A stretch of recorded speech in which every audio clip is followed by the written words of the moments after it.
Good morning students. आज हम लोग कूलम्ब्स लॉ पढ़ने वाले हैं। तो कूलम्ब्स लॉ देखिए क्या बोलता है कि कूलम्ब्स लॉ के अंदर में हम लोग जो है फोर्स के बारे में पढ़ते हैं। जो फोर्स जो होते हैं दो चार्जेस के बीच में लगते हैं। से यहाँ पर हमने Q1 रखा और ये Q2 रखा और यहाँ पर बीच में हमने डिस्टेंस कितना मेंटेन किया, इसका R।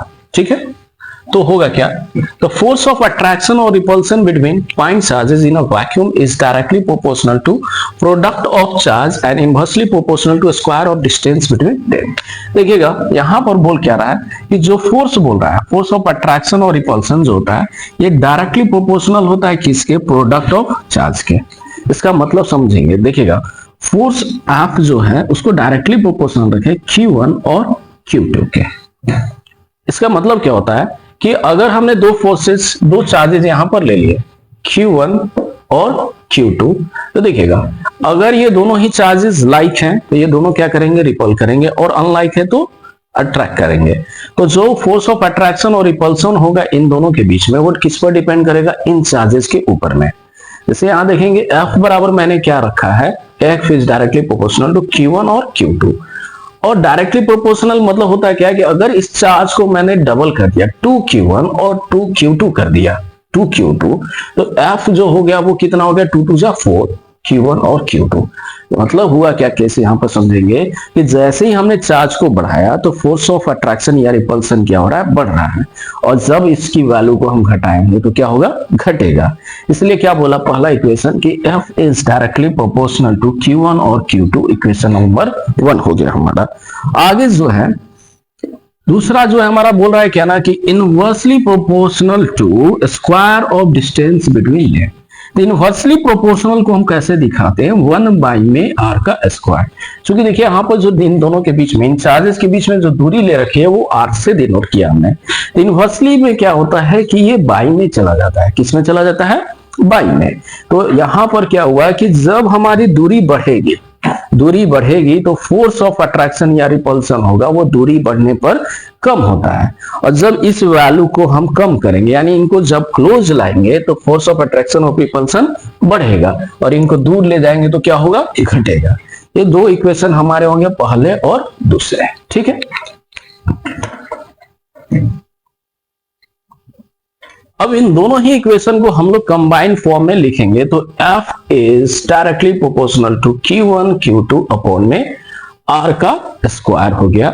अब यहां पर हम लोग क्या करेंगे, प्रोपोर्शनलिटी को हटाएंगे तो एक कांस्टेंट आता है F is equal to K Q1 Q2 upon में R का स्क्वायर, वेयर K जो होता है एक कांस्टेंट होता है, क्या होता है, कांस्टेंट, और ये होता है किसके बराबर, 1 बाई में 4 पाई एप्सिलॉन नॉट। यहाँ पर K की वैल्यू को हम लिख सकते हैं 1 बाई में 4 पाई एप्सिलॉन नॉट, और इसकी वैल्यू होती है 9 इंटू 10 का पावर 9 न्यूटन मीटर का स्क्वायर पर कूलम का स्क्वायर। ठीक है, तो यहां पर क्या K की वैल्यू जो होती है वो होती है 1 बाई 4 पाई एप्सिलॉन नॉट, और इसकी जो वैल्यू होती है 9 इंटू 10 का पावर 9 न्यूटन मीटर का स्क्वायर पर कूलम का स्क्वायर। आगे जो देखेंगे एप्सिलॉन नॉट को बोलते हैं परमिटिविटी ऑफ फ्री स्पेस, और इसकी जो वैल्यू होती है ये भी एक कांस्टेंट टर्म होता है, और इसकी वैल्यू होती है 8.85 इंटू 10 का पावर -12 कूलम्ब पर न्यूटन मीटर का स्क्वायर। जिन स्टूडेंट्स को नोट करना है नोट कर लीजिए।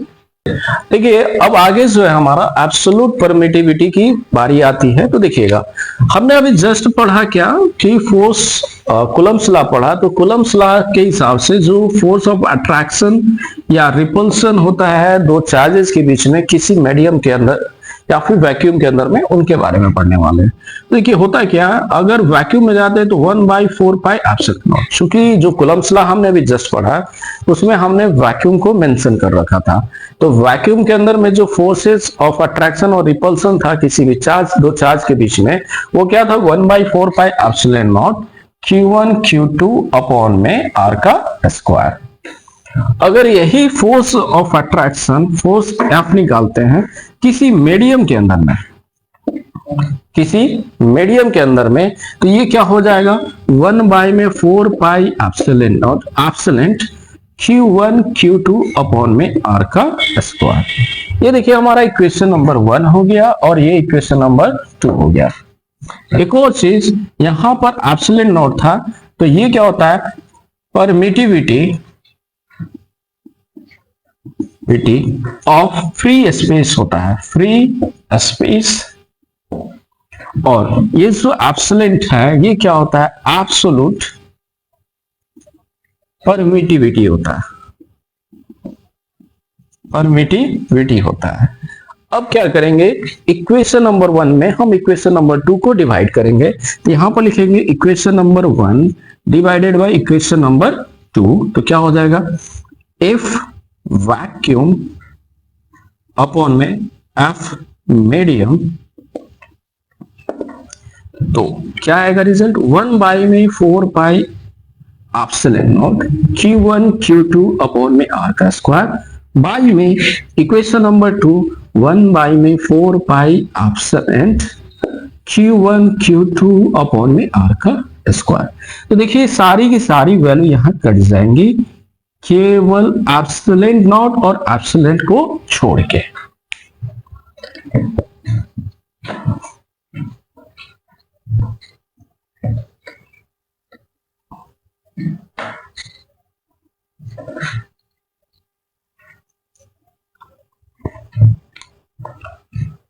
तो देखेंगे यहां पर हमारे पास रिजल्ट आया, तो देखिए 1 में एप्सिलॉन नॉट, अब यहां पर है 1 में एप्सिलॉन, तो यहां लिखेंगे 1 अपॉन में एप्सिलॉन नॉट अपॉन में 1 अपॉन में एप्सिलॉन, और ये होता है किसके बराबर ई आर, और इसी को के से भी डिनोट कर देते हैं।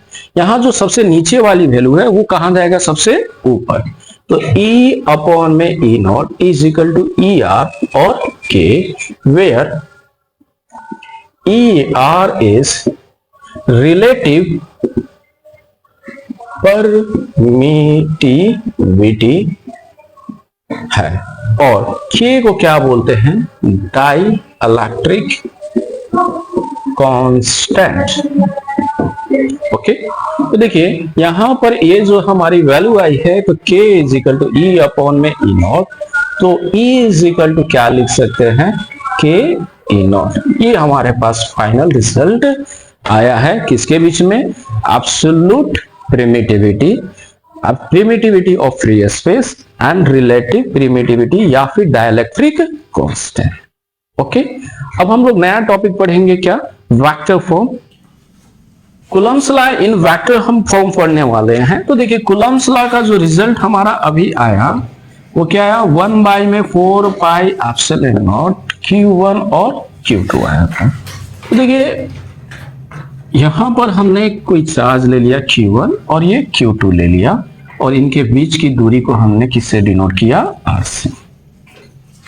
अब देखिएगा जब वेक्टर फॉर्म में पढ़ते हैं तो वेक्टर फॉर्म क्या बताता है कि जो फोर्स ऑफ अट्रैक्शन या रिपल्सन है वो किस डायरेक्शन में जाने वाला है। वेक्टर जो फॉर्म होता है वो ओरिजिनली डायरेक्शन को ही बताता है।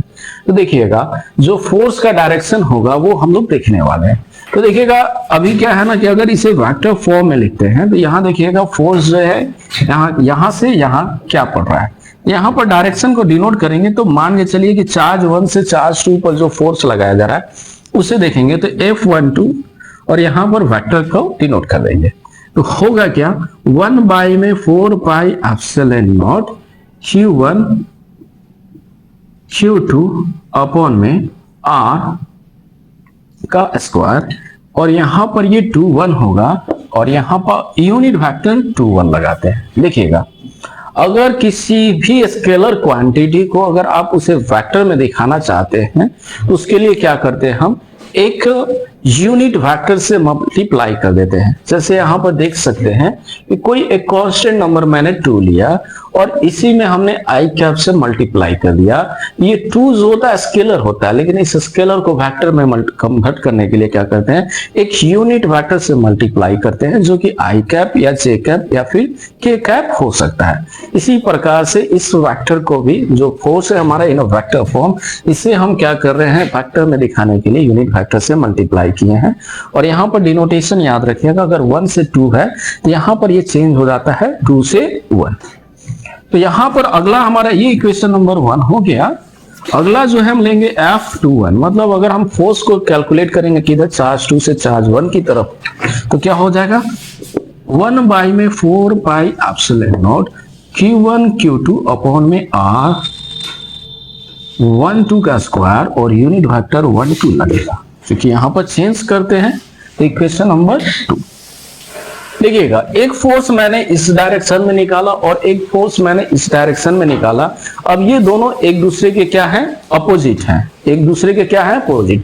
जैसे अगर यहां देखेंगे तो चार्ज फोर्स कहां से ले रहे हैं, चार्ज 1 से चार्ज 2 की तरफ, और इधर ले रहे हैं क्या, चार्ज 2 से चार्ज 1 की तरफ। और जब इन दोनों को देखेंगे तो एक दूसरे के क्या है, अपोजिट है।